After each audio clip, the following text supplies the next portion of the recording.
विषय खरोखर जास्त एवढा सोपी नाहीये जेवढा आतापर्यंत असे झाले, पण मी याला सोपी करायचा प्रयत्न करतो. आणि जसं तुम्ही म्हटलं, विदेश म्हणजे काय? परदेश. तर भारत सोडलं तर सगळेच देश परदेश आहेत आपल्यासाठी. तर मी सगळ्या देशाच्या संदर्भाने बोलणार नाही, फक्त चीन आणि पाकिस्तान या दोन देशाला संबंध, या दोन देशाची आपले कसे संबंध आहेत या संदर्भानेच मी बोलायचा प्रयत्न करेल. कारण की हे दोन देश असे आहेत की जे नेहमी आमच्या आठवणीत राहतात आणि हे दोन देश काय कारवाया करतात भारताच्या विरुद्ध हे आम्हाला नेहमी पाहायला मिळतं, वाचायला मिळतं, बघायला मिळतं. आणि या सगळ्या प्रक्रियेमध्ये बाबासाहेबांचा काय रोल होता हा महत्वाचा भाग त्याच्यामध्ये आहे. जेव्हा आम्ही विदेश नीतीबद्दल बोलतो तर एक गोष्ट लक्षात घ्यावी लागेल की हे इंटरनॅशनल पॉलिटिक्स मध्ये हा विषय येतो. जसं भारतामध्ये जे काही राजकारण चालतं ते आपलं आंतरिक राजकारण, पण जे एक इंटरनॅशनल लेवलवर, आंतरराष्ट्रीय पातळीवर जे एक प्रकारचं पॉलिटिक्स चालत असतं त्याच्यामध्ये आपण कसे उभे राहू शकतो, आपली भूमिका कशी मजबूत असू शकते, हे सगळं बाब विदेश नीतीवर आहे. आणि ही बाब याच्याकरता महत्वाची आहे की प्रत्येक राष्ट्र कोणत्या ना कोणत्या विचारधारेचा आहे. जसं आम्ही भारत देश हा लोकतांत्रिक विचारधारेचा आहे. काही देश ते साम्यवादी विचारधारेचे आहेत, ज्याला कम्युनिझम म्हणतो आपण. जसं रशिया, चीन हे झालं कम्युनिस्ट विचारधारेचे लोक. काही देश इस्लामिक विचारधारेचे आहेत, जसं जे अरब देश झाले हे सगळे इस्लामिक विचारधारेचे आहेत. तर अशा सगळ्या वेगवेगळ्या विचारधारेमध्ये जेव्हा आम्ही इतर राष्ट्राशी संबंध निर्माण करतो तर ते कसे असायला पाहिजे याला म्हणतात विदेश नीती. आज परिस्थिती अशी आहे की कोणताही देश स्वतःवर अवलंबून राहू शकत नाही, त्याला इतर देशाची गरज पडतेच. हे स्पष्ट तुमच्या डोक्यात असायला पाहिजे. आणि ती एकामेकाची गरज जेव्हा आपण घेतो तर आमचे संबंध कसे असायला पाहिजे इतर देशांसोबत हा त्याच्यात महत्वाचा भाग आहे. या विषयावर बोलत असताना एक गोष्ट सुद्धा तुम्हाला लक्षात घ्यावं लागेल की आपण म्हणतो की बाबासाहेब फार विद्वान होते, पण अजूनपर्यंत मला तुम्ही सांगितलं नाही की कसे विद्वान होते. फक्त एक शब्द वापरून बाबासाहेबांचं पूर्ण विद्वत्ता त्याच्यात गुंडाळून देतात. पण कुणी स्पष्टपणे अजूनपर्यंत मला समजवलं नाही की विद्वान कसे होते. आज हे इंटरनॅशनल पॉलिटिक्सची बाबासाहेबांची समज, कोणत्या देशासोबत आमचे संबंध कसे असावे किंवा नसावे, आणि बाबासाहेबांचा प्रत्येक देशाबद्दलचा अभ्यास, या गोष्टी आपण आज या लेक्चर मध्ये पाहायचा प्रयत्न करू. याच्यावरून आपल्याला समजेल की बाबासाहेबांची विद्वत्ता किती होती. ते प्रत्येक देशाबद्दल त्यांना माहिती होती. प्रत्येक देशामध्ये कोणती विचारधारा जास्त प्रभावी आहे हे त्यांना माहित होतं. आणि म्हणून कोणत्या देशासोबत आम्ही मैत्री करायला पाहिजे आणि कोणत्या देशासोबत मैत्री नाही करायला पाहिजे याची पूर्ण कल्पना बाबासाहेबाला होती. आणि ते कारण पण सांगत होते. असं नाही की बाबासाहेबाला वाटलं म्हणून, असं नाही. तर या अनुषंगाने आज आपण सगळ्या गोष्टी पाहायचा प्रयत्न करू. सप्टेंबर 1951 ला बाबासाहेबांनी मंत्रिपदाचा राजीनामा दिला नेहरू सरकारमधनं. आणि त्यांनी ते जे पार्लमेंटचं सदस्यत्व होतं त्याच्यामधनं राजीनामा नाही दिला, फक्त मंत्रिपदाचा राजीनामा दिला. आणि मग त्यांना असं वाटलं बाबासाहेबांना की आपण राजीनामा तर दिला, पण लेखी स्वरूपात आपण नेहरू सरकारला सांगायला पाहिजे की मी का राजीनामा दिला. आणि ते लेखी स्वरूपात जे बाबासाहेब नेहरू गव्हर्नमेंटला नेहरू सरकारला सांगायचा प्रयत्न करतात, त्याच्यामध्ये मुख्यतः काही मुद्दे ते प्रकर्षाने मांडतात. ते मुद्दे तेवढेच आपल्याला पाहिजे आहेत, बाकी त्याच्या डिटेलमध्ये जायचं नाही. आणि ते बाबासाहेबांचं जे राजीनाम्याचं पत्र होतं ते पुस्तकांमध्ये उपलब्ध आहे. त्याच्यामध्ये जे बाबासाहेब 5 कारणं सांगतात की मी का राजीनामा देत आहे. त्याच्यामध्ये पहिलं कारण हे होतं की तुम्ही जे या देशामध्ये ओबीसी समाज आहे त्याच्याकरता संविधानिक सुरक्षेकरता तुम्ही अजूनपर्यंत पाऊल उचललं नाही. याचा अर्थ असा की बाबासाहेब ओबीसीला रिझर्वेशन देऊ इच्छित होते आणि हे रिझर्वेशन बाबासाहेब जे ओबीसीला देऊ इच्छित होते ते जेव्हा संविधान बनत होतं त्याच वेळेस ते संविधानात लिहू इच्छित होते, लिहिलंही होतं त्यांनी. पण जेव्हा ते संविधान सभेमध्ये चर्चेला गेलं तर सगळ्या ओबीसींनी विरोध केला त्या रिझर्वेशनला, ओबीसीच्या रिझर्वेशनला. त्यांना कदाचित असं वाटलं असेल की ओबीसीला जर रिझर्वेशन आम्ही जर घेतलं तर आम्ही अस्पृश्यांच्या लाईनीत जाऊन बसू, आम्ही अस्पृश्य होऊ. आणि त्यावेळेस ते ब्राह्मणाच्या थोडे जवळ होते, ब्राह्मण त्यांना जवळ करत होता. आणि आज आपण काय पाहतो की ओबीसी ओरडत आहेत रिझर्वेशन द्या. तर एखाद्या ओबीसीला सांगा की बाबासाहेबांनी तुमचं एक कारण टाकलं होतं त्याच्यामध्ये, जेव्हा राजीनामा दिला ओबीसीच्या रिझर्वेशनचाही एक त्याच्यामध्ये मुद्दा टाकला होता. तर बाबासाहेबांनी राजीनामा दिल्यानंतर नेहरूंनी एक कमिटी, एक आयोग नेमला होता की तुम्ही सगळ्या ओबीसीचा स्टडी करा आणि रिपोर्ट द्या. त्या आयोगाला म्हणतात काका कालेलकर कमिशन. त्या काका कालेलकर कमिशनचा रिपोर्ट आला, तोही ब्राह्मण होता काका कालेलकर. त्याचा रिपोर्ट जेव्हा आला तर त्यांनी नेहरू सरकारला हा प्रस्ताव ठेवला की नाही, त्यांची ओबीसीची परिस्थिती बरोबर नाहीये, त्यांना तुम्हाला रिझर्वेशन द्यावंच लागेल.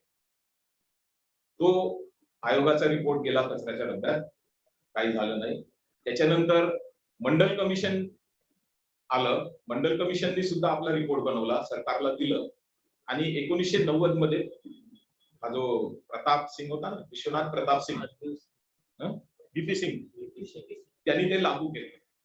तर याच्या जास्त डिटेलमध्ये मी जात नाही. तर हा पहिला मुद्दा होता की ओबीसीला तुम्ही अजूनपर्यंत संविधानिक सुरक्षा देऊ शकले नाही. दुसरा मुद्दा हा होता की बाबासाहेबांचं आणि नेहरूंचं आधी जे काही गोष्टी झाल्या होत्या त्याच्यामध्ये असं ठरलं होतं की संविधान लागू झाल्यानंतर तुम्हाला नियोजन मंत्रालय देण्यात येईल, म्हणजे प्लॅनिंग डिपार्टमेंट. कारण की बाबासाहेब 1942 ते 45 इंग्रजाच्या मंत्रिमंडळात होते आणि त्यावेळेस भरपूर प्लॅनिंग त्यांनी केलं होतं, तर त्याचा अनुभव बाबासाहेबांना चांगला होता. तर नेहरूंनी ही गोष्ट मान्य केली होती की 50 ला जे संविधान लागू झालं 1950 ला, त्यानंतर तुम्हाला नियोजन मंत्रालय देण्यात येईल. ते काही नेहरूंनी शब्द पाळला नाही. कारण की बाबासाहेबांना असं वाटत होतं की संविधान लिहून तर झालं, माझं काम तर झालं पूर्ण, आता फक्त त्याला लागू करायचं आहे. मग पुन्हा विधिमंत्री बनून काय करू, लॉ मिनिस्टर बनून काय करू. म्हणून त्यांची इच्छा अशी होती की मला नियोजन खातं जर मिळालं, प्लॅनिंग डिपार्टमेंट जर मिळालं तर ते भारताकरता योग्य प्लॅनिंग करू शकते. हे एक कारण होतं की त्यांनी त्यांच्या राजीनामा पत्रात लिहिलं. तिसरं एक कारण होतं ज्याच्यावर आज आपण बोलणार आहोत, ते हे की बाबासाहेब सरळ म्हणतात की नेहरूजी, तुमची विदेश नीती पूर्णपणे चूक आहे. हे बाबासाहेब खडसावून सांगतात नेहरूला की तुमची विदेश नीती पूर्णपणे चूक आहे. ही जे तुम्ही चुकीची विदेश नीती तयार केलेली आहे त्याच्यामुळे भारताला भरपूर समस्या निर्माण होणार आहेत पुढे चालून, हे बाबासाहेबांनी तेव्हाच स्पष्ट केलं. चौथा पॉइंट जो त्यांनी त्याच्यात लिहिला तो हा की तुम्ही हिंदू कोड बिल पारित केलं नाही. आणि 5वा पॉइंट त्याच्यात हे लिहिला की विदेश व्यवहार समितीवर तुम्ही मला नियुक्त करणार होते, ते सुद्धा तुम्ही केलं नाही.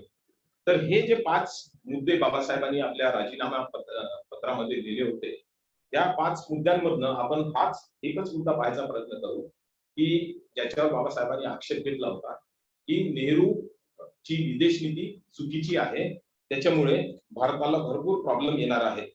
आणि म्हणून या परिप्रेक्षमध्ये, या बॅकग्राऊंड मध्ये आपण पुन्हा हे व्याख्या करायचा प्रयत्न करू की विदेश नीती कशाला म्हणतात. एक स्पष्ट आहे की कोणताही देश स्वतःवर अवलंबून राहून विकास करू शकत नाही, हे स्पष्ट आहे. तुम्हाला एका दुसऱ्याची मदत घ्यावी लागते. भारताची मदत घेतात बरेचसे देश. म्हणून आपल्याला विदेश नीती याची व्याख्या पुन्हा करावं लागेल की विदेश नीती म्हणजे इतर देशांसोबत मैत्री प्रस्थापित करण्याची रणनीती. इतर देशांसोबत आम्ही कशी मैत्री विकसित करावी त्याचं प्लॅनिंग, त्याची स्ट्रॅटेजी, त्याची रणनीती ही आहे विदेश नीती. आणि ते करत असताना काही गोष्टींच्या काही बाबी लक्षात ठेवाव्या लागतात. त्या म्हणजे आपल्या आंतरिक गरजा. आज भारताला कोणत्या गोष्टीची गरज आहे हे लक्षात घेऊन ज्या देशाकडे ते मुबलक उपलब्ध आहे त्यांच्याकडनं घ्यायचं ते. तर आमच्या आंतरिक गरजा काय आहेत, आमच्या आंतरिक योजना काय आहेत, आम्ही भारताला चांगल्या प्रकारे चालवण्याकरता काय योजना राबवतो ते लक्षात घेऊन विदेश नीती बनवावी लागते. नंतर इतर देश कसे वागतात हेही लक्षात घ्यावं लागते विदेश नीती बनवताना. की जसं लोकतांत्रिक देश असतील तर ते लोकतांत्रिक देश लोकांच्या विकासाकरता नीती नियम योजना बनवतील. पण कम्युनिस्ट देश जर असेल, साम्यवादी देश असेल तर त्यांची पद्धत थोडी वेगळी असते. तर आणि एक भौगोलिक विस्तार कसा असतो कोणत्याही देशाचा, या सगळ्या याच्यावर विदेश नीती अवलंबून असते. तर याच्यामध्ये एक आणखी लक्षात घ्यावं लागते की जेव्हा तुम्ही कोणत्याही देशासोबत संबंध प्रस्थापित करता तर एक पूर्व अट अशी असते की तुम्ही कोणत्याही देशाचे मन दुखवू शकत नाही तुमच्या काही कृतीमुळे. कारण की जर तुम्ही कोणत्या देशाचे मन दुखवले तुमच्या कृतीमुळे तर ते सगळे देश तुमच्या विरुद्ध उभे राहू शकतात. जसं आता नुकतंच एक घडलेलं प्रकरण तुम्हाला लक्षात असेल, त्या नुपूर शर्मानी, ती महिला जी आहे तिने पैगंबर बद्दल काही उलटसुलट बोललं तर संपूर्ण अरब राष्ट्र हे भारताच्या विरोधात उभं झाला. म्हणजे बघा, आधी जे अरब राष्ट्र होतं जे मोठ्या प्रमाणात आपल्याला पेट्रोल पुरवत होतं ते आता म्हणतात की आता आम्ही हळूहळू बंद करतो. ते हे म्हणतात की तुमचे जेवढे भारतीय इथे काम करत आहेत सगळ्यांना वापस पाठव. एका अरब राष्ट्राने तर जे गव्हाणी भरलेलं जहाज तिथे पोहोचलं होतं ते वापस पाठवून दिलं नाही पाहिजे तुमचे गहू. हे असे सगळे परिणाम होतात. विदेश नीती हा फार एक प्रकारचा डावपेच वाला मुद्दा आहे. आणि केवळ डावपेच नाही, पण ज्या देशासोबत तुम्ही संबंध प्रस्थापित करू इच्छिता त्या देशाची पूर्ण माहिती, मग ती राजकीय माहिती असो, धार्मिक माहिती असो, तिथल्या लोकांची विचार करण्याची पद्धत असो, हे तुम्हाला माहिती असायला पाहिजे. आणि म्हणून हे लेटर दिल्यानंतर बाबासाहेब हे म्हणतात की जेव्हा आम्हाला स्वातंत्र्य मिळालं, स्वातंत्र्य केव्हा मिळालं?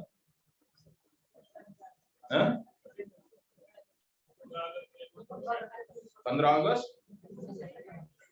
आणि 50 ला काय झालं? तर 15 ऑगस्ट 1947. आणि पाकिस्तानला केव्हा मिळालं स्वातंत्र्य? एक दिवस आधी, बरोबर आहे. तर हे लक्षात ठेवा. तर 15 ऑगस्ट बाबासाहेब त्या राजीनाम्यामध्ये असं म्हणतात की 15 ऑगस्ट 1947 ला जेव्हा आम्हाला स्वातंत्र्यता मिळाली त्यावेळेस आमचे मित्र राष्ट्र भरपूर होते, भरपूर मित्र राष्ट्र होते. आणि 1950 ला जेव्हा आमचं संविधान लागू झालं तर आमचे सर्व मित्र राष्ट्र आमच्यापासून दूर गेले. आता हा संपूर्ण काळ जो आहे त्यावेळेस नेहरूच होता प्राईम मिनिस्टर. आणि म्हणून बाबासाहेब म्हणतात की नेहरू, तुमची पॉलिसी विदेश नीती चुकीची आहे. तुम्ही सगळे मित्र गमावले. सगळे मित्र गमावून तुम्ही काय केलं? तुम्ही अलिप्त झाले. आणि बाबासाहेब ठासून त्यांना सांगत होते की अलिप्त राहून तुम्ही देशाची प्रगती करू शकत नाही. तुम्ही एकटे वेगळे राहून देशाची प्रगती तुम्ही करू शकत नाही. जर तुम्ही एकटे भारत वेगळा जर देश राहिला तर कुणीही तुमच्यावर आक्रमण करू शकेल हे क्लिअर होतं त्याच्यामध्ये.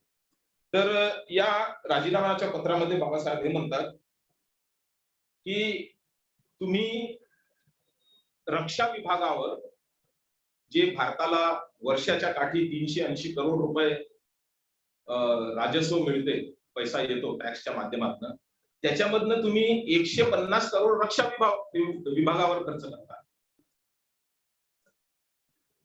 म्हणजे काय झालं, 50%, 50% तुमचा भारताचा पैसा रक्षा विभागावर खर्च होतो. मग देशाची भूकमारी आहे, त्यावेळेस भयंकर भूकमारी होती. 50च्या दरम्यान भारतामध्ये भयंकर भूकमारी होती आणि आम्ही स्वतंत्र झाल्यानंतर आमचा लवकर कसा विकास होईल त्याच्याकरता जे कारखाने उभे करायचे होते, इंडस्ट्रियलायझेशन करायचं होतं, ते एक फार मोठी समस्या होती. बाबासाहेब इथे हा आरोप घेतात नेहरूवर की 380 करोड जे आम्हाला राजस्व मिळते त्याच्यापैकी 150 करोड तुम्ही फक्त रक्षा विभागावर निर्माण खर्च करता आणि मग जे देशात भूकमारी आहे किंवा कारखाने उभे करायचे आहेत मोठे मोठे, त्याच्यासाठी पैसे कुठून आणतात? हा त्याच्यामध्ये पहिला आरोप बाबासाहेब करतात. आणि हा जो 50% खर्च तुम्ही विदेश 50% खर्च तुम्ही रक्षा विभागावर करत आहात, याचा अर्थ असा की तुमची विदेश नीती चुकीची आहे. तुम्हाला पाकिस्तान आणि चीन पासून धोका आहे हे तुम्हाला जाणवतं आणि म्हणून तो धोका टाळण्याकरता आमची रक्षा विभाग किती स्ट्रॉंग असू शकेल जेणेकरून चीन आणि पाकिस्तान आमच्यावर अटॅक करणार नाही, याकरता तुम्ही हा सगळा पैसा खर्च करत आहात. बाबासाहेब म्हणाले होते हे तुमची चुकीची पॉलिसी आहे म्हणून हा सगळा खर्च होत आहे. तुम्ही हा विचार कधी केलाच नाही की पाकिस्तान सोबत मैत्री कशी होऊ शकेल, तशी नीती तुम्ही बनवलीच नाही. तुम्ही हा कधी विचार केलाच नाही की चीन आमच्यावर हल्ला नाही करणार असं काही तुम्ही योजना बनवलीच नाही. आणि नंतर पुढे बाबासाहेब सांगतात की हे जे युद्ध आहे पाकिस्तान आणि चीन सोबत हे न व्हावं म्हणून काय काय करायला पाहिजे हे बाबासाहेब पुढे सांगतात. आणि म्हणून बाबासाहेब म्हणतात की पाकिस्तान आणि चीन सोबत जो आम्हाला जो धोका वाटतो तो केवळ आमच्या विदेशी नीतीच्या चुकीच्या विदेशी नीतीमुळे अशी परिस्थिती निर्माण झालेली आहे. इथे जो आता पाकिस्तानचा आधी पाहू नंतर चीनचं पाहू. पाकिस्तान आणि चीनच्या व्यतिरिक्त बाकी देशाबद्दल मी बोलणार नाही कारण की मग ते आणखी एक लेक्चर घ्यावं लागेल मला. ते पाहिजे मी तुम्हाला हे समजलं असेल तर दुसरं घेईल नाही घेणार. तर याच्यामध्ये बाबासाहेब हे म्हणतात की पाकिस्तानची जी आमची समस्या आहे, पाकिस्तानचं युद्ध होते वारंवार, पाकिस्तानकडनं काश्मीरमध्ये लडाखमध्ये पाकिस्तानचे सैन्य घुसतात, अतिरेकी घुसतात, हे सगळं चालू आहे, अजूनही चालू आहे. तर बाबासाहेब असं म्हणतात की पाकिस्तानची आणि भारताची जी समस्या आहे ती चुकीच्या विदेश नीतीमुळे आहे आणि ते चुकीची विदेश नीती जे निर्माण झाली त्याचे दोन कारण आहेत. एक कारण म्हणजे काश्मीर समस्या आणि दुसरं कारण म्हणजे जे बंगाल जे आहे, ज्याला आज बांगलादेश म्हणतो आम्ही, तो भाग आधी पाकिस्तानला दिला होता. त्याच्यावर नंतर पुढच्या लेक्चरमध्ये आपण डिटेल घेऊ. तर तिथे बरेचसे मुस्लिम कमी होते पण मागासवर्गीय जास्त होते त्या इलाक्यात. तर त्यांच्यावर जे अन्याय अत्याचार होते असे दोन कारण बाबासाहेब सांगतात की ते महत्वाचे आहे. आणि बाबासाहेब पुढे हे म्हणतात की काश्मीरची समस्या सोडवणं हे काही कठीण नाही आहे. बरोबर आहे? मग आतापर्यंत का नाही सुटली? अजूनही नाही सुटली काश्मीरची समस्या. भारताकरता डोकेदुखी आहे. बाबासाहेबांनी सांगितलं होतं कसं सोडवायचं काश्मीरची समस्या. आणि काश्मीरची समस्या कसं सोडवायचं हे सांगत असताना बाबासाहेब हे म्हणतात की पाकिस्तान बरोबर आहे की भारत बरोबर आहे हा मुद्दा नाही आहे इथे.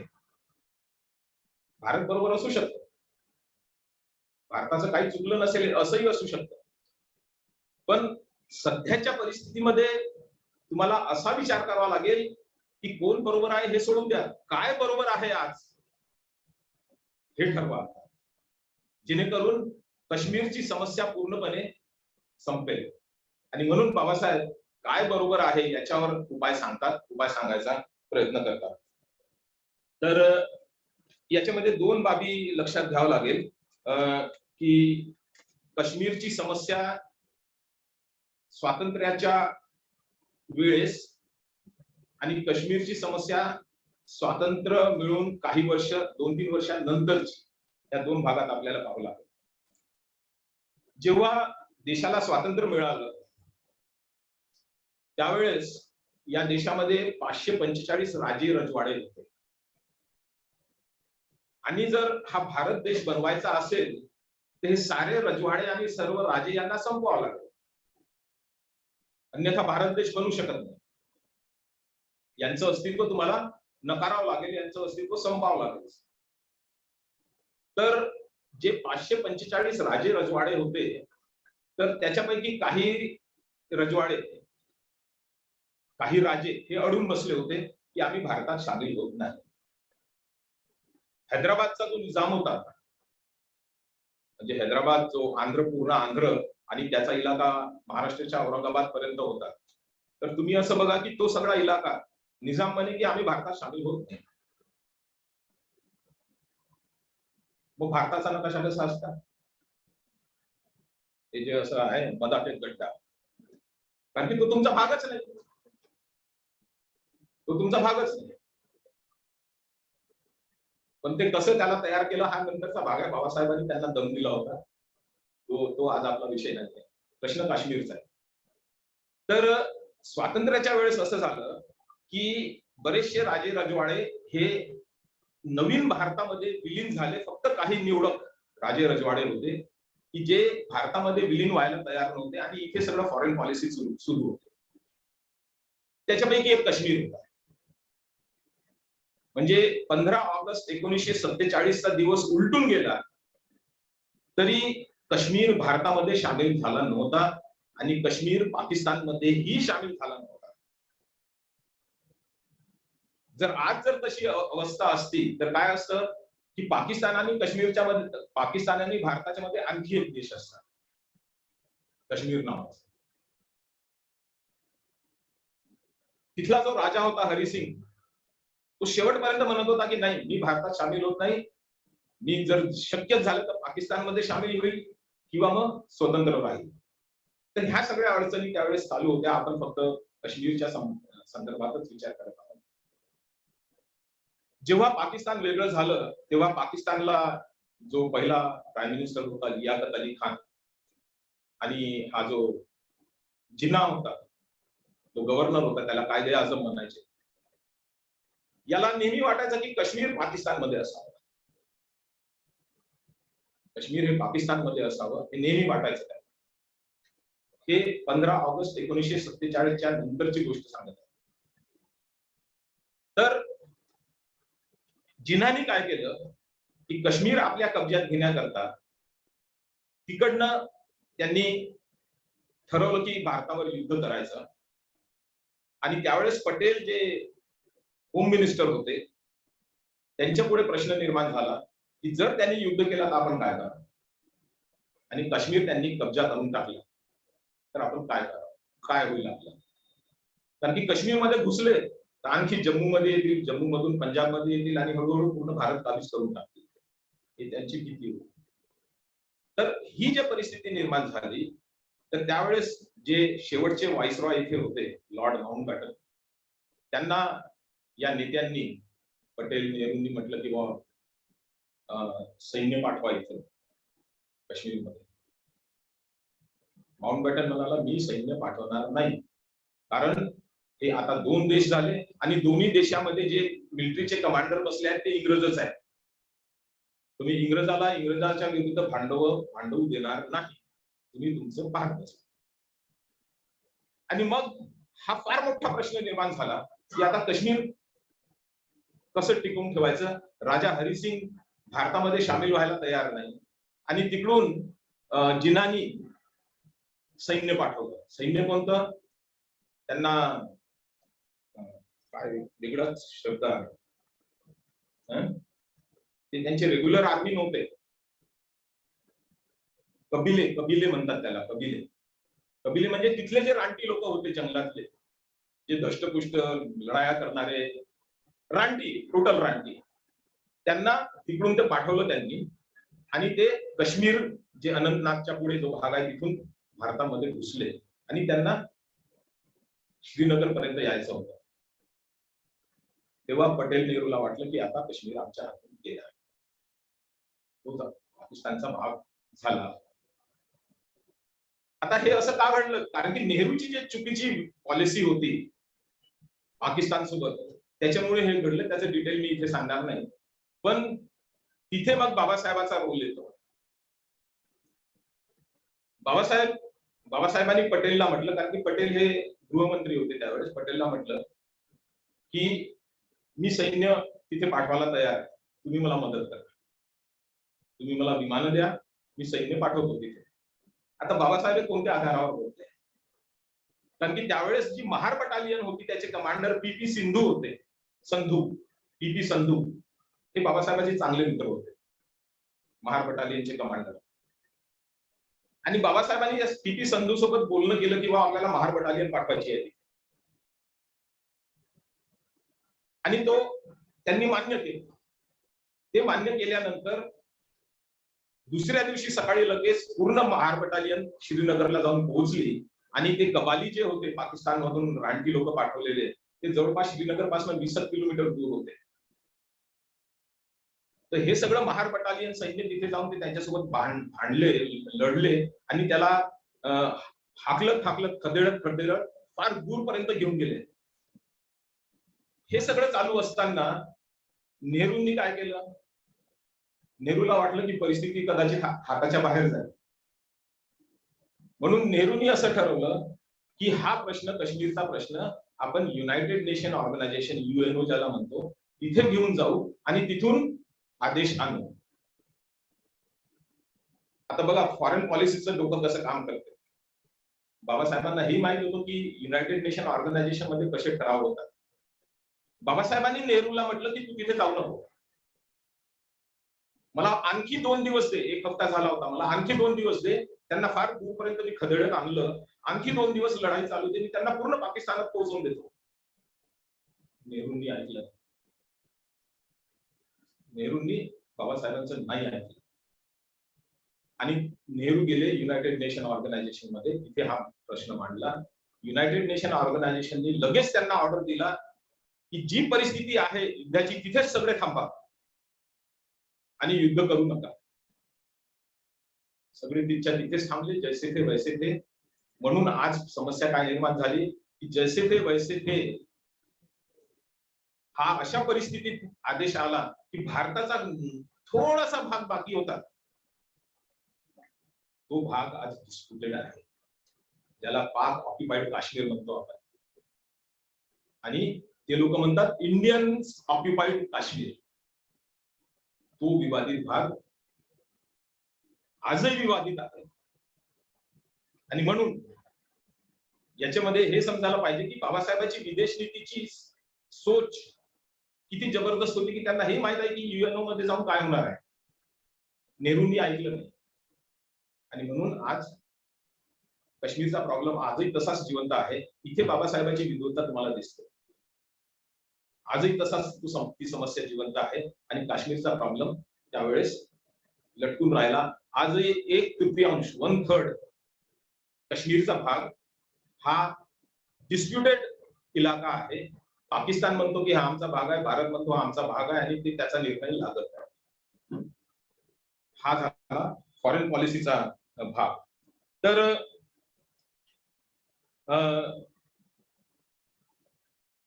1900 हे झाला 1947-48 ची गोष्ट. त्याच्यानंतर हे चालू राहिलं आणि 1951 मध्ये मग बाबासाहेब पुन्हा एक दुसरा प्रस्ताव मांडतात. आता तो प्रस्ताव कोणता आणि तो प्रस्ताव मांडण्याच्या मागचा कारण काय हे सुद्धा आपल्याला समजावं लागेल. की ठीक आहे, तो वेळ निघून गेला, आता तुम्ही UNO मध्ये गेले आणि सगळी परिस्थिती बिघडवून टाकली, तो काळ गेला. आता दुसरा याच्यावर आपण सोल्युशन काढायचा प्रयत्न करू.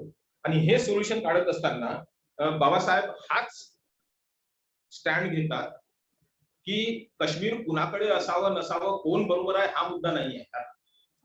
मुद्दा हा आहे की या परिस्थितीमध्ये काय सोल्युशन आहे, उपाय काय आहे या परिस्थितीमध्ये.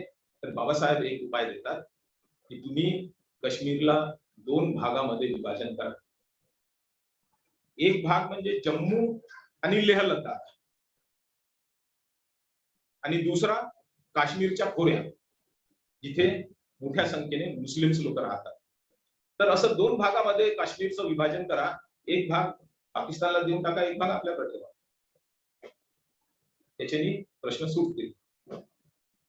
जर हे जमत नसेल तर बाबासाहेबांनी दुसरा उपाय दिला की काश्मीरला 3 भागामध्ये वाटा, 3 भागामध्ये वाटप करा, विभाजन करा. एक तर काश्मीर खोऱ्या ज्या आहेत तो एक मुस्लिम भाग जो आहे तो मुस्लिमांना देऊन द्या. दुसरा जम्मू आणि लडाख इलाका जो आहे, जिथे जम्मू मध्ये हिंदू आहेत, लडाख मध्ये बौद्ध आहेत, तो भारताकडे ठेवा. आणि तिसरा जो वाचलेला इलाका आहे, ज्याच्यामध्ये कारगिल, द्रास वगैरे एरिया येतो, त्याला सीज फायर झोन म्हणून डिक्लेअर करा. सीज फायर झोन म्हणजे या इलाक्यामध्ये दोन्ही देशाकडनं काही फायरिंग होणार नाही, लढाई होणार नाही, असं डिक्लेअर करा, जेणेकरून पुढे चालून काश्मीर आमच्यावर अटॅक करणार नाही. हे बाबासाहेबांचं दुसरं सोल्युशन होतं. आणि हे सोल्युशन सांगत असताना बाबासाहेबांनी हे म्हटलं की जो काश्मीर खोऱ्या आहेत, काश्मीर खोऱ्यात जे अधिकतर मुस्लिम आहेत, त्यांचं तुम्ही 10 वर्षानंतर जन्मत घ्या की ते पाकिस्तानमध्ये जाऊ इच्छितात की भारतासोबत राहू इच्छितात. जेणेकरून हे तर सिद्ध होईल की मुस्लिम जरी असतील पण त्यांचं मत घेणं महत्वाचं आहे की तुम्ही पाकिस्तान सोबत जोडून राहू इच्छिता की भारतासोबत. हे असे सगळे सोल्युशन बाबासाहेबांनी त्यावेळेस सांगितले होते. आणि म्हणून आपण हे पाहतो की आजही जो आमचा झगडा आहे पाकिस्तान सोबत, तो केवळ काश्मीरचा जो प्रॉब्लेम आहे त्याच्यामुळेच आमचा हा झगडा पाकिस्तान सोबत नेहमी होत राहते. कधीही ते घुसखोरी करतात.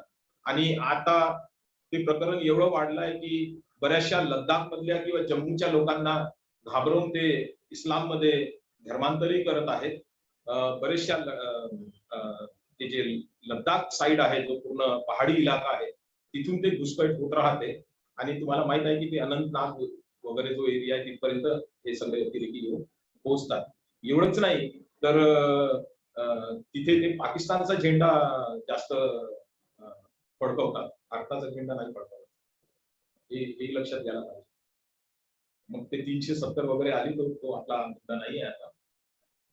तर बाबासाहेबांनी हे सगळं सांगण्याच्या मागचा उद्देश हा होता की ही जे विदेश नीती बाबासाहेबांनी त्यावेळेस काश्मीरला घेऊन सांगितली होती, ते याच्याकरता सांगितली होती की जर काही मागे पुढे चालून काही जास्तच गडबड झाली पाकिस्तान सोबत आमची, जर पेटलं तर होऊ शकते की जे इतर मुस्लिम राष्ट्र आहेत ते मुस्लिम राष्ट्र पाकिस्तानला सपोर्ट करते. ही एक भीती होती.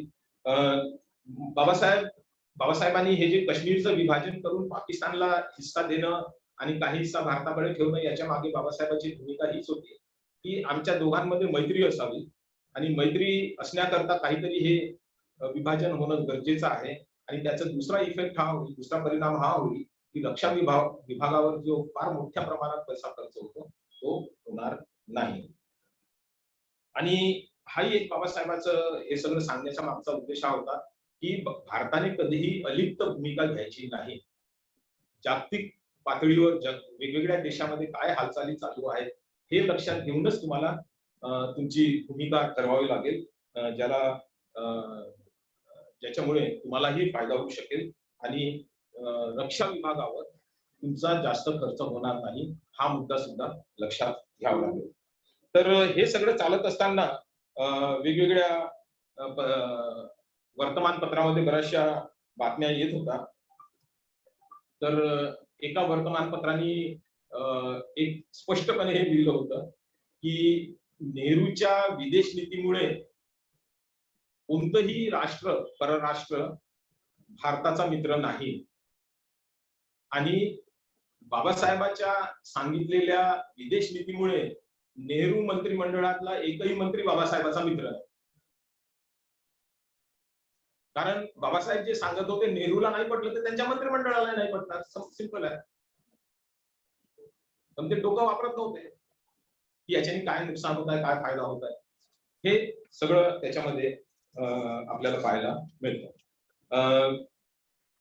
तर त्याच्यामध्ये त्या वर्तमानपत्रांनी हे स्पष्ट लिहिलं, म्हणजे बाबासाहेबच म्हणत होते असं नाही, ते वर्तमानपत्रातले लोक स्वतंत्रपणे विचार करतात. त्या वर्तमानपत्रांनी हे लिहिलं होतं की नेहरूची विदेश नीती ही कमजोर आहे आणि कुठल्याही सिद्धांतावर आधारित नाही आहे. हे त्या वर्तमानपत्रात लिहिलं होतं. आणि हे सुद्धा लिहिलं होतं की नेहरूंनी युएनओ मध्ये, युनायटेड नेशन मध्ये जाऊन फार चूक केली, जे बाबासाहेब फार आधी बोलले होते.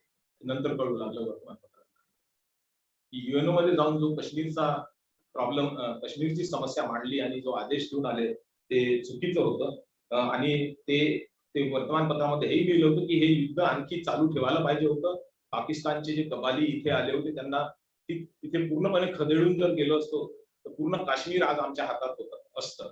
आता काश्मीरचा जो भाग आज विवादित आहे, 1/3 भाग, तो एवढा सुरेख, एवढा सुंदर निसर्गरम्य भाग आहे की तुमचं ते काश्मीर श्रीनगरही नाही तेवढं.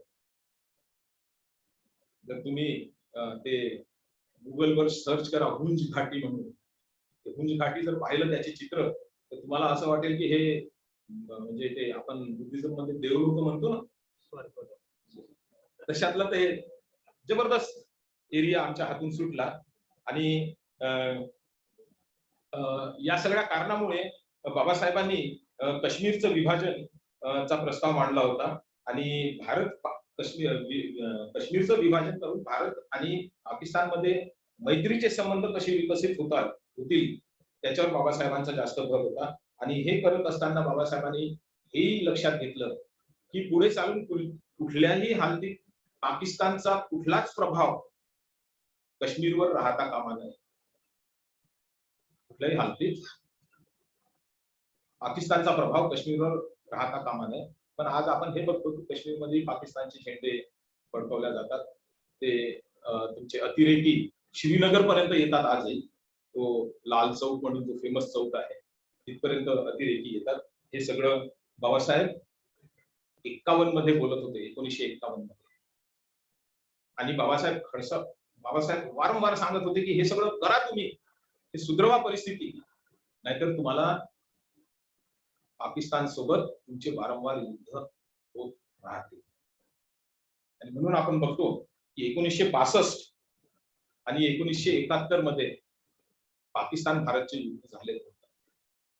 कोणत्याही दोन देशामध्ये युद्ध होणं हे दोन्ही देशाकरता नुकसानीच असते.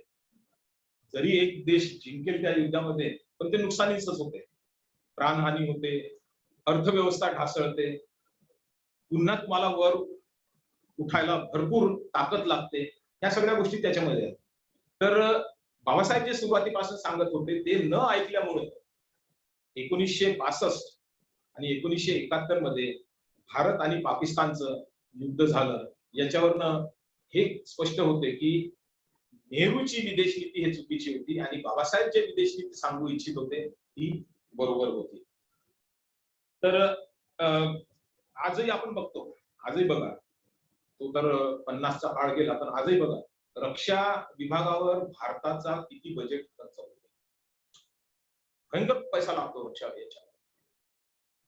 आणि तोच जर खर्च जर वाचवण्याच्या योजना केल्या असत्या तर भारताच्या आत जे तुम्हाला विकास करायचा आहे ते करता आलं असतं. या काश्मीरच्या संबंधात आणखी एक महत्वाचा मुद्दा आपल्याला समजायला पाहिजे, जो फार महत्वाचा आहे पाकिस्तानच्या विदेश नीतीच्या संदर्भात. सुएझ कॅनल हे ऐकलंय का तुम्ही? सुएझ कॅनल, कालवा, सुएझ कालवा. सुएझ कालवा जो आहे ते दोन समुद्राला जोडतो. एका साईडला अटलांटिक ओशन आहे, अटलांटिक महासागर आहे, आणि दुसऱ्या साईडला लाल समुद्र आहे, रेड सी म्हणतात त्याला. आणि रेड सी नंतर भारतीय महासागरासोबत जुळतो. तर हे दोन जे समुद्र आहेत त्यांना जोडणारा जो कालवा आहे तो आहे सुएझ कॅनाल. हा सुएझ कॅनाल इजिप्त मधनं जातो, इजिप्त राष्ट्रामधनं जातो. तर त्या कॅनलच्या एका साईडला इजिप्त राष्ट्र आहे, दुसऱ्या साईडला वाळवंट आहे पूर्ण. आणि हा जवळपास हा जो कालवा आहे तो 160 किलोमीटरचा आहे हा कालवा.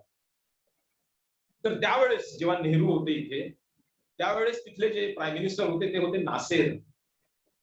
नासेर हा मुसलमान, नासेर ते प्राईम मिनिस्टर होते. आणि नेहरूच्या म्हणण्यानुसार नासेर नेहरूचे चांगले मित्र होते. त्याचा फायदा नेहरूंनी घ्यायचा प्रयत्न केला. आता हा जो सुएझ कॅनल आहे याची कथा काय आहे की भारतामध्ये बरेचसं जो आयात निर्यात होत होता ही जहाज सुएझ कॅनल मधनच जायचं, कारण की त्याच्यामुळे जवळपास 2-2.5 हजार किलोमीटरचं अंतर वाचत होतं. म्हणून ते सुएझ कॅनल मधनं तो जात होता. आणि सुरुवातीला हे सुएझ कॅनल एक प्रायव्हेट कंपनीचं होतं. एका साईडला पोर्ट बंदरगाह ज्याला म्हणतो ना, पोर्ट सय्यद होता आणि दुसरीकडे सुएझ पोर्ट होता. तर नेहरूंनी असं म्हटलं की तिथला जो इजिप्तचा प्राईम मिनिस्टर होता नासेर, त्यांनी मध्ये एक काम त्यांनी सुरू केलं होतं. ते असं की सुएझ कॅनल जो प्रायव्हेट कंपनीच्या हातात होता त्याचं राष्ट्रीयकरण करायची त्याची इच्छा होती. आणि हे जे राष्ट्रीयकरण करायची इच्छा होती त्याला नेहरूंनी जबरदस्त पाठिंबा दिला. बाबासाहेबांनी म्हटलं की मी सुएझ कॅनलच्या राष्ट्रीयकरणाच्या विरुद्ध आहे. सुएझ कॅनलच्या राष्ट्रीयकरणाच्या विरुद्ध आहे, कारण नेहरूला आज वाटत आहे की नासेर त्याचा मित्र आहे, म्हणून इजिप्त राष्ट्र भारताचा मित्र आहे हे नेहरूला आज वाटत आहे. पण उद्या चालून जर तो नासेर नसला तर याची काय गॅरंटी की इजिप्त राष्ट्र भारताचं मित्र राष्ट्र राहील? हे सगळं फॉरेन पॉलिसीचा भाग आहे. बाबासाहेब कडाडून याचा विरोध करतात. का करतात विरोध? या सुएझ कॅनलचं राष्ट्रीयकरण व्हायला नाही पाहिजे, कारण की भारताचे बरेचसे जहाज तिथूनच माल घेऊन येत असायचे. जे युरोप देश आहेत तिथून जर काही माल आणायचा असेल, आणि काही माल आणायचा असेल म्हणण्यापेक्षा खास करून शस्त्र जे येत होते तिकडनं भारताकरता जे शस्त्र येत होते जहाजामध्ये ते त्याच कॅनल मधनं येत होते, सुएझ कॅनल मधनं येत होते. कारण की जर दुसऱ्या रूटनी आणलं तर ते 2,500-3,000 हजार किलोमीटर जास्त लांब पडत होतं, ते सोयीचं नव्हतं. सुएझ कॅनलच्या एका साईडला आफ्रिका खंड आहे, दुसऱ्या साईडला एशिया खंड आहे. तर हा जो प्रकार आहे बाबासाहेबांनी विरोध केला कडाडून. आणि हा जो विरोध केला आणि त्याच्यामध्ये त्यांनी हे म्हटलं की जर समजा आमचं शस्त्र भरलेलं जहाज जर येत आहे इकडे, उद्या समजा आम्हाला पाकिस्तानसोबत लढाई करायची, शस्त्राची गरज पडेल, आम्ही युरोप देशांकडनं शस्त्र मागवले, शस्त्राचा जहाज तिथनं येत आहे सुएझ कॅनल मधनं, आणि समजा या सुएझ कॅनलचं राष्ट्रीयकरण झालं तर काय होईल? सगळे अधिकार नासेरच्या हाती येतील. नासेरच्या हाती सगळे अधिकार आल्यामुळे, आणि तुमचं शस्त्राचं जहाज तिथून येत आहे आणि तो आहे मुसलमान, तो ते जहाज येऊ देईल का इकडे भारताकडे? कारण की तुम्ही मुसलमान राष्ट्रावर युद्ध करत आहात.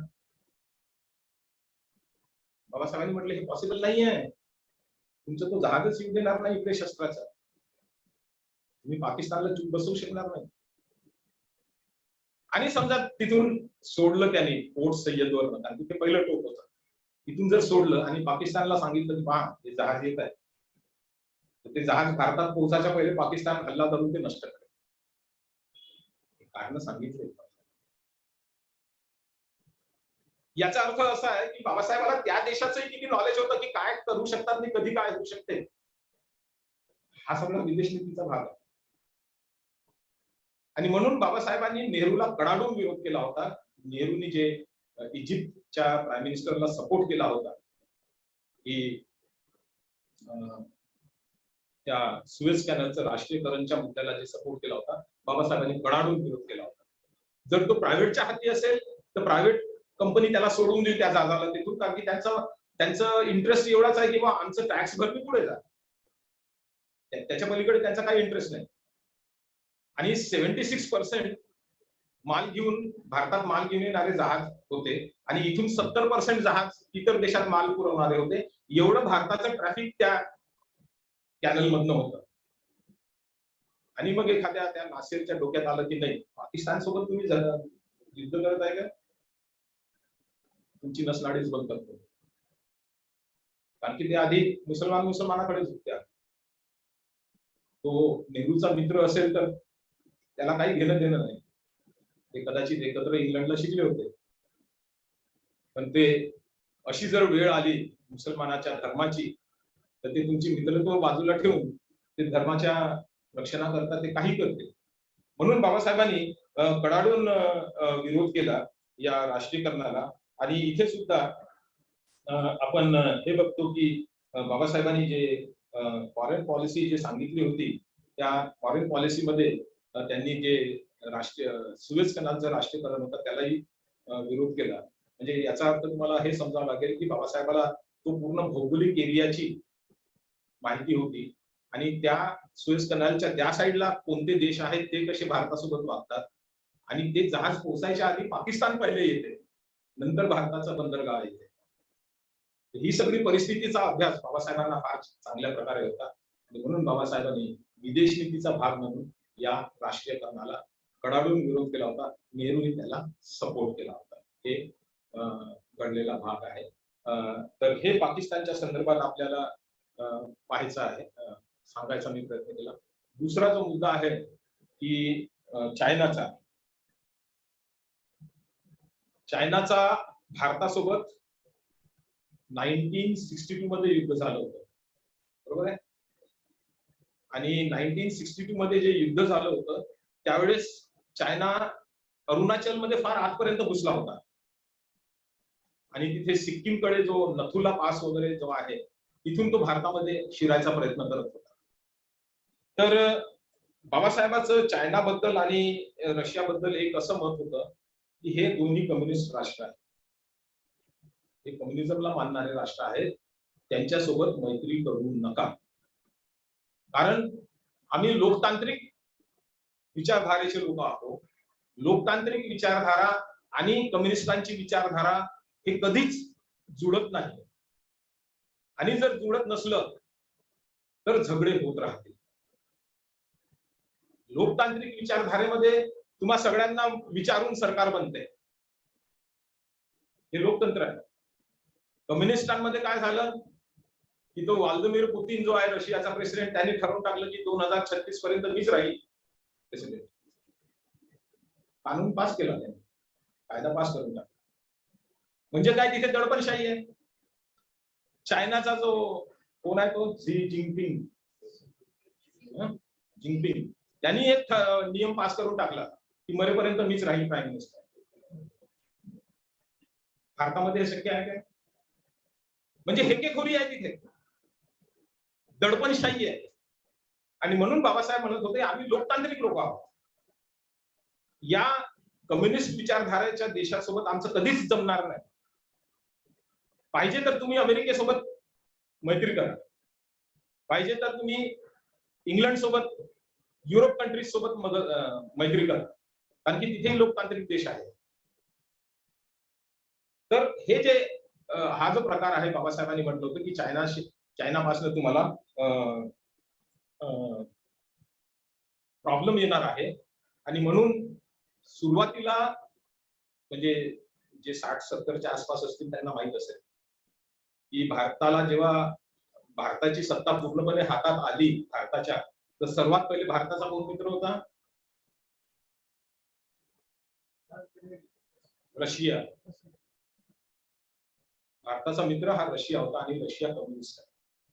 बाबासाहेबांनी तेव्हाच कडाडून विरोध केला होता की तुम्ही रशियासोबत मैत्री करू नका, रशियासोबत मैत्री करू नका, कारण की तो कम्युनिस्ट देश आहे. आणि कम्युनिस्ट देशाचं बाबासाहेबांनी सांगितलं होतं की त्यांचे त्यांचे दोन कामं ते खास करून ते दोन कामं हे करतात की ते त्यांचे भौगोलिक एरिया विस्तार करत जातात, भौगोलिक एरियाचा, आणि भौगोलिक एरियाचा विस्तार करून ते त्यांची कम्युनिस्टची आयडियोलॉजी तिथे बिंबवतात. आता बघा, जसं युक्रेन रशियाचा वॉर चालू आहे, युक्रेन पाहिलं तर एवढूसा, रशिया पाहिलं तर एवढा. युक्रेननी लोकतांत्रिक भूमिका स्वीकारली, रशिया काय एवढ्या छोट्याशा देशाच्या मागे एवढ्या महिन्यापासून पडलाय? कारण की त्यांची ती मानसिकताच आहे की आमचं भौगोलिक विस्तार कसं करायचं आणि आमची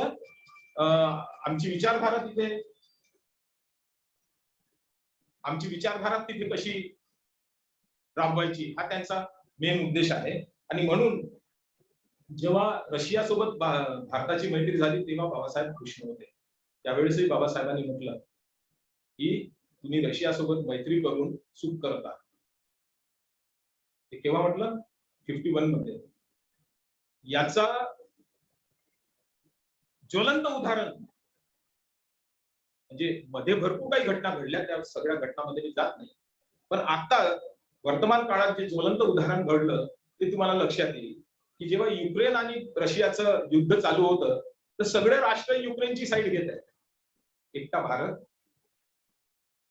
रशियाची साईड.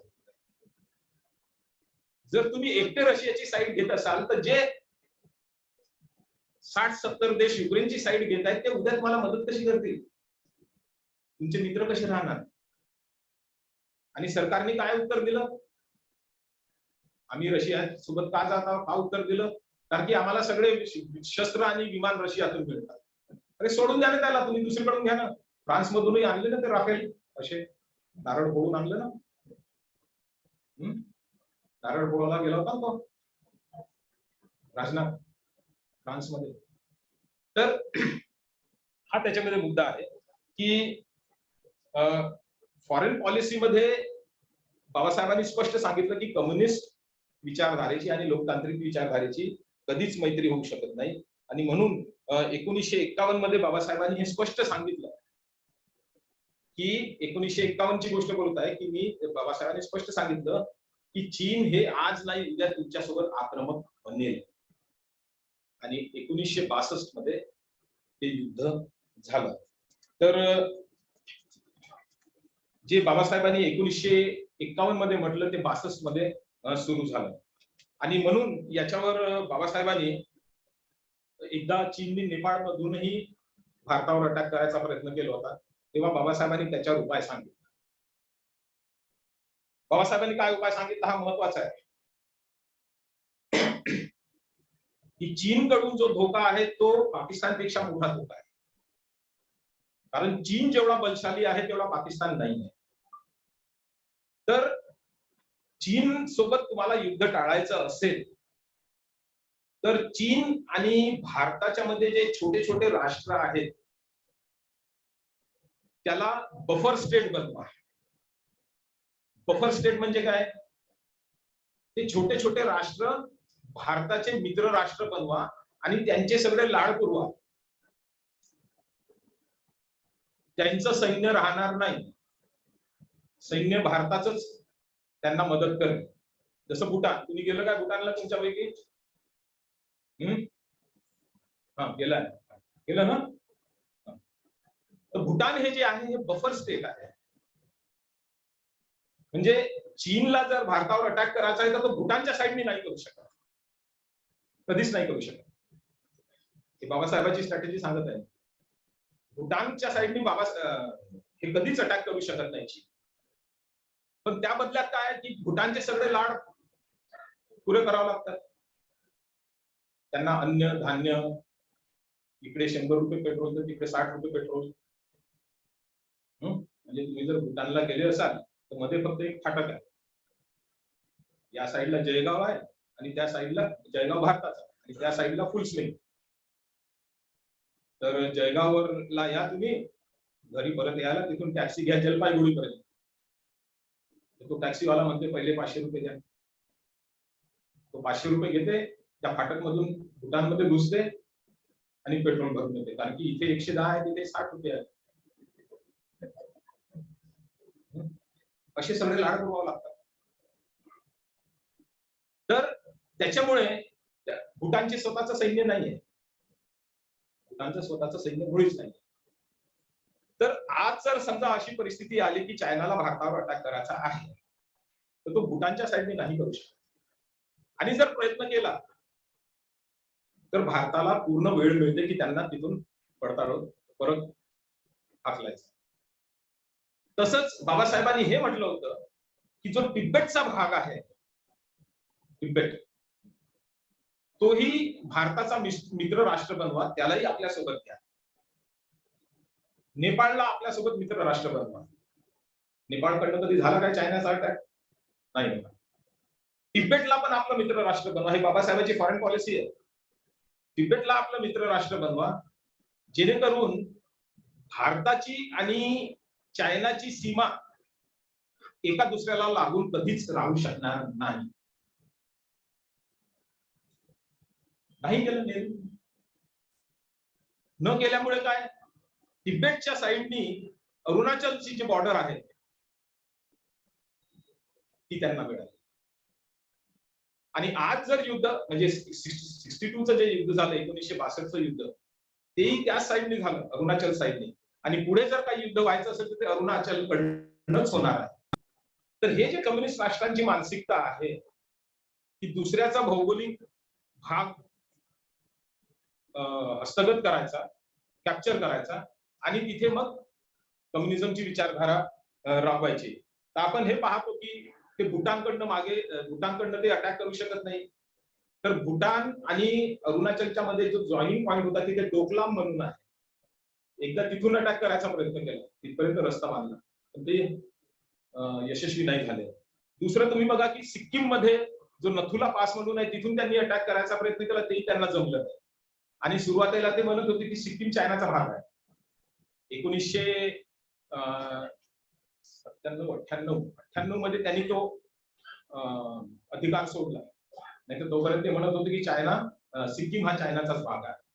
तसंच लडाख मध्ये आताच आपण पाहिलं की तो गलवान घाटी जो आहे तिथपर्यंत ते येऊन पोहोचले, तिथपर्यंत त्यांची सीमाच नव्हती. आज तुम्ही गेले आहे का लडाखला? कोणी नाही गेले? तर तिथे पॅंगॉंग लेक म्हणून आहे, ते पॅंगॉंग लेक अर्ध्यापेक्षा जास्त चायनाच्या हद्दीत गेलं, जी पूर्ण भारताकडे होती. याचं डिटेल सांगायला गेलं तर तिथेही तुम्हाला समजेल की फॉरेन पॉलिसी कशी काम करत आहे, त्याच्यावर आपण जाणार नाही. अरुणाचलमध्ये आज जो अटॅक होण्याचा, जो अरुणाचलच्या साईडनी जो अटॅक व्हायचा, जो समस्या निर्माण झाली आहे, तो जो अरुणाचलकडचा जो तवांग म्हणून जो डिस्ट्रिक्ट आहे त्या साईडनी ते शिरायचा प्रयत्न करत आहे. तिथेही त्यांना अडथळे निर्माण होत आहेत. तर शेवटी त्यांनी काय केलं, श्रीलंकेला हाताशी धरलं आणि श्रीलंकेमध्ये त्यांनी बंदरगाह बांधला, पोर्ट बंदरगाह बांधला. आणि त्यांची आयडिया अशी होती की श्रीलंकेमधनं भारतावर अटॅक करायचा. पण ते बरं झालं की त्या सगळ्या प्रोसेसमध्ये चायनाने एवढं कर्ज देऊन ठेवलं आणि श्रीलंकेची एवढी हालत झाली की आता चायना पुन्हा तिथे येणार. श्रीलंकेची हालत खराब आहे, आर्थिक हालत. तर हे जे सगळं आहे याच्यावरून आपल्याला असं दिसते की चायना किंवा कम्युनिस्ट राष्ट्र हे इतरांची जे जमिनीचा भाग आहे तो कसा बळकवायचा आणि त्याच्यावर आपलं साम्राज्य कसं उभं करायचं हे त्याच्यावर ते करायचा नेहमी प्रयत्न करत आहेत. वेळ संपत आला, मी थोडक्यात मांडायचा प्रयत्न करतो. बाबासाहेबांनी जे म्हटलं होतं की तिबेट तुम्ही मित्र राष्ट्र बनवा आणि त्याचे सगळे लाडव्या पुरवा, तर ते नेहरूंनी केलं नाही. आणि त्या साईडनी जे काही चायनाची बॉर्डर तिबेट सोबत जोडली होती, तर नेहरूंनी चायना सोबत एक करार केला, बिझनेस करार, किंवा चायना आणि भारतामध्ये जो बिझनेस करायचा आहे, ट्रेड करायचा आहे, तो कोणत्या रस्त्याने होईल. आणि तो रस्ता ठरवत असताना लासा म्हणून जे आहे तिबेटमधला भाग, लासा, तो तिथून एक मार्ग त्यांनी ठरवला. गांधींनी, नेहरू आणि त्यावेळेस तिथला प्राईम मिनिस्टर होता चाऊ इन लाई, या दोघांमध्ये करार झाला आणि त्यांनी ठरवला की चायना आणि भारतामध्ये जो काही ट्रेड होईल तो त्या मार्गातून होईल, लासामधनं. याचा अर्थ काय झाला? नेहरूंनी काय चूक केली? तुम्ही चायनाला लासापर्यंत येण्याचे मार्ग ओपन केले आणि जर तो लासापर्यंत येत असेल तर भारताची सीमा काही जास्त लांब नाही, तो भारतापर्यंतही येईल आणि नेमकं तेच झालं. ते अरुणाचल पर्यंत लासाच्या थ्रूच आले आहे. बाबासाहेब या गोष्टीच्या टोटली विरोधात होते आणि म्हणून आपण हे बघतो की जे 1945 मध्ये जे बाबासाहेब 1951 मध्ये जे बाबासाहेबांनी सांगितलं की असं असं होऊ शकते, तिबेटला तुमच्या हातात घ्या. पण नेहरूंनी काय केलं? 1945 ला चीन सोबत एक करार केला. त्या कराराला म्हणतात पंचशील करार. पंचशील म्हणजे 5 आणि करार म्हणजे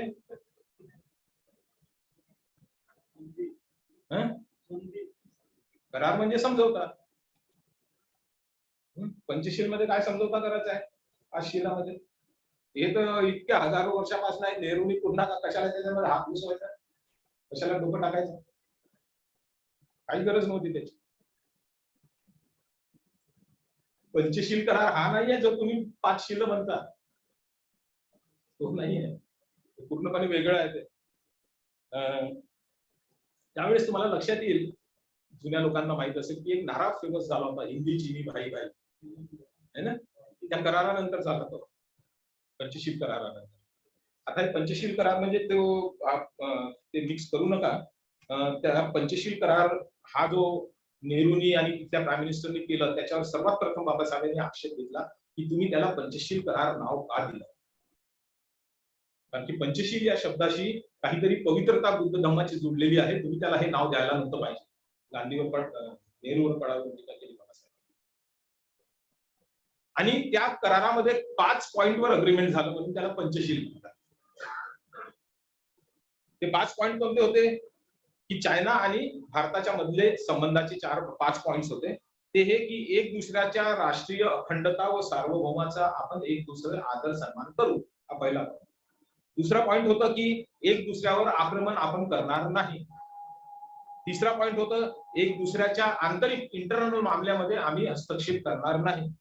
चौथा पॉइंट होतं की आम्ही आपसामध्ये समता आणणं आणि पारस्परिक लाभ कसा होईल याच्यावर विचार करू.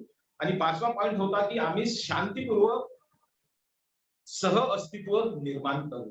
आता ह्या 5 पॉइंटवर तुमचे 1954 मध्ये अग्रीमेंट झाल्यानंतर 1962 मध्ये काय युद्ध केला चीन तुम्ही? बाबासाहेबांनी खडसावून सांगितलं होतं नेहरूला, मला शंका आहे की हे करारानुसार वागतील की नाही चायनाचे लोक, आणि का वागणार नाही याची कारण सांगितले बाबासाहेब 54 मध्ये. युद्ध तर 62 मध्ये झालं.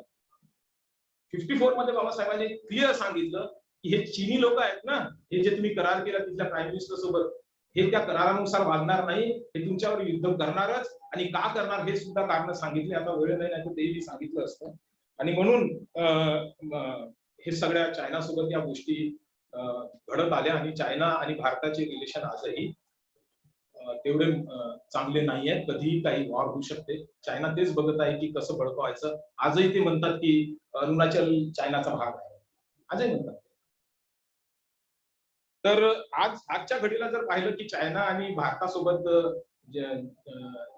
जे बाबासाहेबांनी सुरुवातीला म्हटलं होतं ना बफर स्टेट करायचं, बाबासाहेब हे म्हणतात की 1951 पर्यंत इतिहासामध्ये असं कुठेच दिसत नाही की भारताच्या आणि चायनाच्या सीमा एकत्र भेटलेल्या आहेत.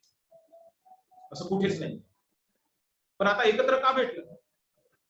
कारण की या करारामधनं तुम्ही चायनाला तिबेटमध्ये शिरण्याकरता चान्स दिला. ते तिबेटमध्ये शिरून पूर्ण तिबेट त्यांनी आपल्या हातात घेतलं. तिथल्या सगळ्या लामा लोकांना हाकलून लावलं आणि ते तिबेट हातामध्ये घेतल्यामुळे ते आता भारतापर्यंत अरुणाचल पर्यंत पोहोचले आहे. बाबासाहेबांचं हेच म्हणणं होतं की चीन आणि भारतामध्ये गॅप ठेवा, त्यांना दूरच राहू द्या. कम्युनिस्ट लोकांवर काही विश्वास नाही.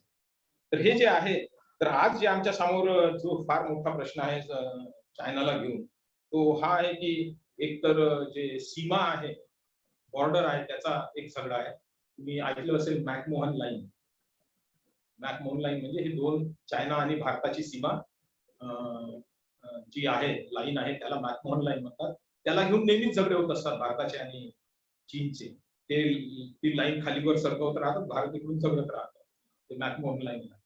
आणि दुसरं आहे तिबेटचा मुद्दा, की तिथून सगळे लामा इकडे हकलून दिले आणि ते भारतात येऊन बसले. तिसरा आहे जो आमच्या समोर आजही प्रश्न आहे, तो पंचशील कराराचा आहे, की चीन पंचशील करारानुसार वागत नाहीये. ते बाबासाहेबांनी सुरुवातीलाच म्हटलं होतं की हे वागणार नाही, कारण की त्यांच्यात तेवढी नैतिकता नाही आहे. चौथा जो आहे की भारताने दलाई लामाला आश्रय दिलं, हे चायनाची डोकेदुखी आहे.